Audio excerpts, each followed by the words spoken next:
Hello সবাই। আমি আশা করছি যে আপনারা সেফ অ্যান্ড সাউন্ড আছেন এবং যা কিছু করছেন আপনারা আপনাদের সেফটি আর মেন্টাল হেলথকে প্রায়োরিটাইজ করে করছেন। ঠিক আছে? আচ্ছা। আম, আমরা গত কয়েকদিন ধরে টাইম রিলেটেড প্রিপোজিশনস আর টাইম রিলেটেড কিছু ভোকাবুলারি শিখছি। তো আজকে আমরা আরেকটু শিখে নিই টাইম রিলেটেড জিনিসপত্র। ঠিক আছে? আহ দেখুন, আমরা কিন্তু কিছু কিছু জিনিস যেগুলো জানি, হ্যাঁ, কিন্তু আমরা সেগুলো ক্যালকুলেট করার সময় বা কাউকে বলার সময় খুব মিস্টেক করি, বিকজ আমরা পার্টিকুলার গ্রামার আর ভোকাবুলারি বুঝতে পারি না। এবং দেখুন, ভোকাবুলারি আর গ্রামার না বোঝার জন্য যদি এতটা ঝামেলা হয়, তাহলে কিন্তু আমাদের উচিত যে আমরা একটু জেনেই নিই, তাই না? আচ্ছা, গ্রেট। একটা কথা আমি বলছি যে আহ, এখানে দেখুন, আমি আপনাদেরকে কয়েকটা ভোকাবুলারি শিখিয়ে দিচ্ছি, কিন্তু প্র্যাকটিস করা এবং জেনে রাখা কিন্তু আপনাদের দায়িত্ব, রাইট? আচ্ছা, এবারে বলি। আম, দেখুন, প্রথমেই যে কোনো জিনিস, ঠিক আছে, সেটাকে যদি শিখতে হয়, সেটার সব থেকে যেটা সিম্পল জিনিস সেটা দিয়ে শুরু করা উচিত, রাইট? তো আমরা এইটার একটা লেসন করে নিয়েছি জানুয়ারি, ফেব্রুয়ারি, মার্চ, এপ্রিল, মে, জুন, জুলাই। ঠিক আছে? জানুয়ারি, ফেব্রুয়ারি, মার্চ, এপ্রিল, মে, জুন, জুলাই। এবং এই যে আহ, এই যে কি বলে, উইকের যে নামগুলো, Sunday, Monday, Tuesday, Wednesday, Thursday, Friday, Saturday. আচ্ছা, এবারে আমি বলি যে এই যে কনফিউশনটা, যে সানডে আগে না মানডে আগে, ঠিক আছে, এই কনফিউশনটা আমি এখানে একটুখানি ইয়ে করছি, সলভ করছি। ঠিক আছে?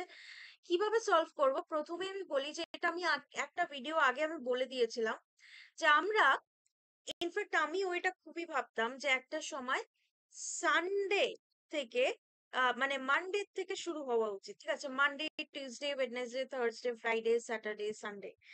কিন্তু অ্যাকচুয়ালি সপ্তাহ কিন্তু সানডে থেকে শুরু হয়।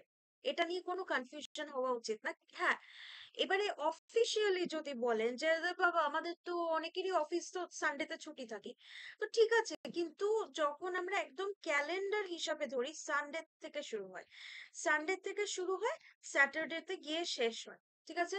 আচ্ছা, এবারে আমি যখন ব্যাঙ্গালোরের মানে ব্যাঙ্গালোরে যখন থাকতাম, কলকাতার বাইরে যখন আমি থাকতাম, তখন একটা কি ঘটনা ঘটতো যে অনেকের মাথায় চলতো, যেহেতু ফ্রাইডে অব্দি অফিস, অনেকের মাথায় চলতো যে ফ্রাইডে মানে হচ্ছে যে the end of the week. হ্যাঁ, আবার মানে মানে ওইখানে সপ্তাহটা শুরু হয়ে গেল। তারপরে অনেকে, মানে এই আলোচনাটা আমাকে অনেকে জিজ্ঞেস করতো যে উইকেন্ড তাহলে কি করে হয়, যে উইকেন্ড মানে স্যাটারডে সানডে যেহেতু উইকেন্ড, উইকেন্ড কি করে হয়। আমি তখন এটা সবাইকে বলতাম যে ফ্রাইডে অব্দি everything is still within the week. স্যাটারডেতে the week gets over, Sunday থেকে আবার শুরু হয়। ঠিক আছে? তো তাহলে মানে আমি বলছি যে এই কোয়েশ্চেনটা আমার মাথায় খুব আসতো যে তাহলে উইকেন্ড কি করে হচ্ছে। আরে উইকেন্ড, ওই উইকেন্ড মানে হচ্ছে যেহেতু ট্রেডিশনালি উইকের লাস্টের দুটো দিন ছুটি, ওই জন্যই ওই জিনিসটা হয়। ঠিক আছে, ওই জন্য আমরা সবাই উইকেন্ড বলে থাকি, কিন্তু তারপর থেকে কিন্তু আবার সেই এক মানে মানডে থেকে শুরু হয়।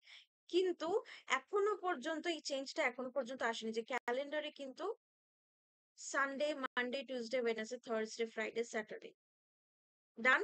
আচ্ছা, এবারে আমি একটা কথা বলি যে আমরা উইক আর মান্থের নামগুলো শিখে নিয়েছি। Now let us come back to কিছু month related vocabulary. There are 30 days. There are 30 days in a month. Sometimes there are 31 days in a month. ঠিক আছে? There are 30 days in a month. Sometimes there are 31 days in a month. ঠিক আছে? আচ্ছা, তাহলে এটাকে আমরা কিভাবে solve করতে পারি? দেখুন, 30 ডেজ ইন আ মান্থ, হ্যাঁ, মানে হচ্ছে যে 30 ডেজ ইন আ মান্থ মানে হচ্ছে কিছু কিছু মাসের 30টা দিন থাকে, কিছু কিছু মাসের 31টা করে দিন থাকে। 30 ডেজ, 31 ডেজ, ঠিক আছে? আচ্ছা, নেক্সট যে ব্যাপারটা সেটা হচ্ছে যে কিছু মাসে পার্টিকুলারলি ফেব্রুয়ারি 28টা দিন থাকে, ঠিক আছে? সেটাকে বলা হয় লিপ ইয়ার। এবং আপনারা একটু খুঁজুন তো যে লিপ ইয়ারটা কতদিন পর পর আসে। এটা কিন্তু খুব ইন্টারেস্টিং একটা টপিক, যে লিপ ইয়ারটা এরকম করে প্রত্যেক বছর পর পর লিপ ইয়ার কেন আসে না। লিপ ইয়ার আসে, কিন্তু সেটা কিন্তু কিছুদিন পর পর, মানে কিছু বছর পর পর আসে, এবং সেটা কিভাবে ক্যালকুলেট করা হয়, কেন হয়, এটা একটা খুবই ইন্টারেস্টিং টপিক। এবং আমি চাইছি যে আপনারা এটা নিয়ে একটু পড়ুন। আচ্ছা, এখানে আমি একটু ব্রেক নিয়ে একটা জিনিস আপনাদেরকে একটু বলতে চাই, যেটা হচ্ছে যে আপনারা যদি এটা মনে করে থাকেন যে আপনারা আহ, মানে লেজারলি, মানে ফ্রি ভাবে টাইম কাটাবেন এবং কিছু পড়াশোনা রিলেটেড টপিককে একটু এড়িয়ে চলবেন বা কিছু জানবেন না, সেটা কিন্তু হয় না। হ্যাঁ, মানে আমি যখন ইংলিশটা পড়াতে শুরু করছি, আমি ডিরেক্টলি মানে পুরোটা পড়াবো, পুরোটা পড়িয়ে তারপরে আমি এটাকে যখন মানে আমি দেখবো যে প্রিপোজিশন এবং গ্রামার শেষ, তখন কিন্তু আরো অনেক ইনডেপথ স্টাডি করা থাকে। সেরকমই যে কোনো সাবজেক্টের জন্য অনেক কিছু পড়াশোনা করার থাকে, সেগুলো নিয়ে কিন্তু আপনাদেরকে একটু টাইম স্পেন্ড করতে হবে। হ্যাঁ, হয়েছে।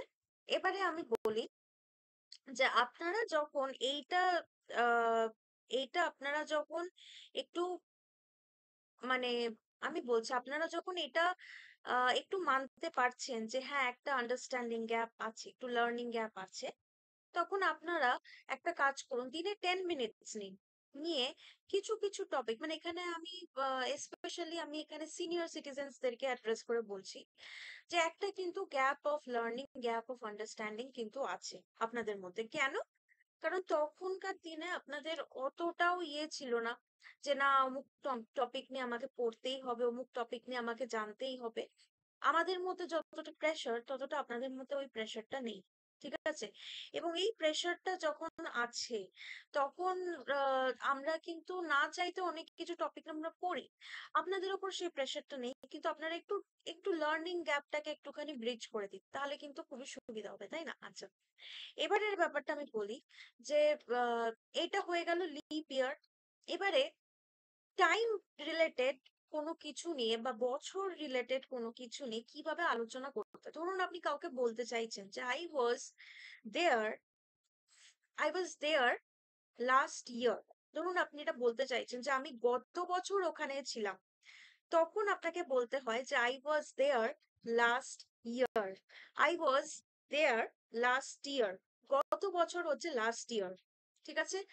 আপনি ধরুন বলতে চাইছেন যে আমি এখানে এই বছর আছি, I am here for this year, I am here for this ইয়ার, ঠিক আছে? আপনি ধরুন কাউকে বলতে চাইছেন যে আমি নেক্সট ইয়ার অমুক জায়গায় চলে যাব, next year I am going to that place, next year I am going to that place, ঠিক আছে? আচ্ছা, এবারে ধরুন আমি এটাকে যদি একটু ঘুরিয়ে দিই, এটাকে যদি আমি সিম্পলিফাই করে আরো আজকের দিনটার মধ্যে আনি, তাহলে আর একটু ইজি হয়, তাই না? যে I was there yesterday, yesterday মানে হচ্ছে গতকাল। আই ওয়াজ দেয়ার পরশুদিন, গত পরশুদিনটাকে কি বলে? I was there day before yesterday, ঠিক আছে? আচ্ছা, আই অ্যাম হিয়ার টুডে মানে আমি আজকে এখানে আছি, আই অ্যাম হিয়ার টুডে। তার ঠিক পরেরটা হচ্ছে যে I am going to be there tomorrow, I am going to be there tomorrow, ঠিক আছে? এটা বুঝেছেন যে আজকে হচ্ছে টুডে, আজকের আগে হচ্ছে ইয়েস্টারডে, আজকের পরেটা হচ্ছে টুমরো, ঠিক আছে? ওকে। আচ্ছা, এবারে এইটা আপনি বুঝতে পেরেছেন যে ডে বিফোর ইয়েস্টারডে মানে আগেরও আগে তখন কি হয়েছিল। আহ মানে আমি বলছি, আপনাকে যদি কেউ জিজ্ঞেস করে যে এই জিনিসটা তখন কি হয়েছিল, তখন আপনি বললেন যে কবে, তো তো পরশুদিন, that is day before yesterday. ঠিক আছে? আচ্ছা, এবারে আরেকটা জিনিস আমি বলছি, যে ডে বিফোর ইয়েস্টারডে পরশু, তার আগেরটা কি? The day before yesterday. ঠিক আছে, এরকম করে বলা যায়। কিন্তু যখন দেখুন আমরা today, tomorrow, yesterday, day before yesterday আর ডে আফটার ইয়েস্টারডে, এতটা অবধি মানে আজকে, গতকাল এবং আগামীকাল, এই তিনটে দিন, গতকালের আগের দিনটা অবধি আমরা রাখি, গতকালের পরের দিনটা অবধি আমরা রাখি। এই যে এই যে ৫টা দিন, সেটার বাইরে যা কিছু, সেটার জন্য আমরা ডেট এবং নাম্বার ইউজ করি। তো fifth day of the week, বা the fifth fifth of January, এরকম। ঠিক আছে? আচ্ছা, এগুলো পেরোলো। এবারে আহ আমরা ধরুন যদি বলতে চাই যে ফোর্থনাইট, FORTNIGHT, মানে হচ্ছে 15 দিন, হাফ অফ দ্য উইক, ফোর্থনাইট। ঠিক আছে? আচ্ছা, এবারে দেখুন, এই যে টার্মস গুলো যে আছে, সেগুলো কিন্তু ইজিলি ডেটস দিয়ে রিপ্লেস করে দেওয়া যায়। যেরকম কি ধরুন, আপনি যদি বলতে পারেন যে ওয়েন, মানে আপনি ধরুন কাউকে বলতে চাইছেন যে আমি অমুক তারিখে একটা জায়গায় সিনেমা দেখতে যাব, on the 15th of September, I am going to watch a movie. ঠিক আছে? এবারে দেখুন, এই যে এটা যে পিছিয়ে গেল, ঠিক আছে, মানে আমি বলছি on the 15th of September you are going to watch a movie. এবারে ধরুন আপনি একটু ওই 15th of September থেকে একটু পিছিয়ে যান, পিছিয়ে ধরুন আপনি আছে, ধরুন ধরুন আপনি 1 তারিখে আছেন, বা ধরুন আপনি ঠিক আগের মাসে, আহ ঠিক আগের মাসের আপনি শেষের দিকটা আছে, এবং আপনি কি, আপনার বন্ধু ধরুন জিজ্ঞেস করলো যে আপনি সিনেমা দেখতে কবে যাবেন, আপনি তখন বললেন যে আফটার আ ফোর্থনাইট, মানে আজ থেকে 15 দিন পরে, মানে হচ্ছে 15th of September। ঠিক আছে? আচ্ছা, তো এবারে কিছু খুবই ইজি টার্মস শিখি আমরা। এন্ড অফ দ্য ইয়ার, মানে এটা হচ্ছে যে বছরের শেষে, এন্ড অফ দ্য ডে, যেটাকে অনেকে স্মলে বলে, মানে স্মলে বলছি মানে অ্যাব্রিভিয়েশন। অ্যাব্রিভিয়েশন কথাটার মানে হচ্ছে যে কোনো কিছুকে শর্ট ফর্মে বলা। সেটা এন্ড অফ দ্য ডে কে অনেকে বলে ইওডি। আপনারা যারা ইমেল লেখেন অফিসে, তারা হয়তো জানেন এটাকে অনেকেই বলে যে I will be there by EOD. ঠিক আছে? End of the day. আচ্ছা, তারপরে হচ্ছে যে আরেকটা হচ্ছে স্টার্ট অফ দ্য ডে বা বিগিনিং অফ দ্য ডে। ঠিক আছে? বিগিনিং অফ দ্য ডে কে অনেকে ডে ব্রেকও বলে, অনেকে ডনও বলে, যে this is the day break, this is the dawn. ঠিক আছে? আচ্ছা, এবারে আমরা একটুখানি মানে কিছু, প্রত্যেকটা সেন্টেন্সকে একটু একটু মানে প্রত্যেকটা ভোকাবুলারিকে একটু একটু সেন্টেন্স দিয়ে প্র্যাকটিস করে নিই। প্রথমেই বলি যে যেহেতু ডনটা দিয়ে শুরু হচ্ছে, at day break she goes to sleep, মানে আমি এরকম একটা মানুষের কথা বলছি যে ধরুন সারা রাত জেগে কিছু কাজকর্ম বা পড়াশোনা করছে, যেরকম কি আমি। ঠিক আছে? এবং কি পড়াশোনা করছে সেটা বলবো, তো সেটা পরে বলবো একটা ভিডিওতে, এরকম আমি কিছু আমার ইনফরমেশন আপনাদেরকে জানাবো। যাই হোক, এবারে আম, এই যে ব্যাপারটা, যে at the day break she goes to sleep, বা she takes rest at the day break, মানে ভোরবেলায় শুতে যায়, সারা রাত ধরে কাজ করে। ঠিক আছে? নেক্সট যেটা আসছে সেটা হচ্ছে যে she spends the afternoon reading a book. ঠিক আছে? আচ্ছা, তারপরে যেটা আসছে সেটা হচ্ছে she spends the evening taking a walk. She goes to music classes at night, রাত্রেবেলায় মিউজিক ক্লাসেস, বা she starts to study at night. ঠিক আছে? আচ্ছা, এবারে আমরা ইয়ার রিলেটেড কিছু সেন্টেন্স প্র্যাকটিস করি। যেরকম কি ধরুন this year it was very cold. এই বছরটা বেশ ভালো ঠান্ডা ছিল। Last year it was very hot. Next year it will be very cold. ঠিক আছে? আচ্ছা, and of the year, at the end of the year, এই যখনই এন্ড অফ দ্য ইয়ার বলছি তখনই আমরা অ্যাট ইউজ করি। এটা মনে রাখতে হবে যে পার্টিকুলার কোনো ডেট বা পার্টিকুলার কোনো টাইম যদি নয়, তাহলে কিন্তু আমরা অ্যাট ওয়ার্ডটা ইউজ করি। At, she met me at evening, she woke up at evening। ঠিক আছে? এরকম হতে পারে। আচ্ছা, এটা হলো। তারপরের ব্যাপারটা হচ্ছে গিয়ে যে ধরুন আমি বলছি যে during during the during the fortnight she was busy with her project। মানে মাসের প্রথম 15টা দিন she was busy with her project। আবার ফোর্থনাইটটা কিন্তু সবসময় যে 1 তারিখ থেকে 15 তারিখ হয় সেটা নয়।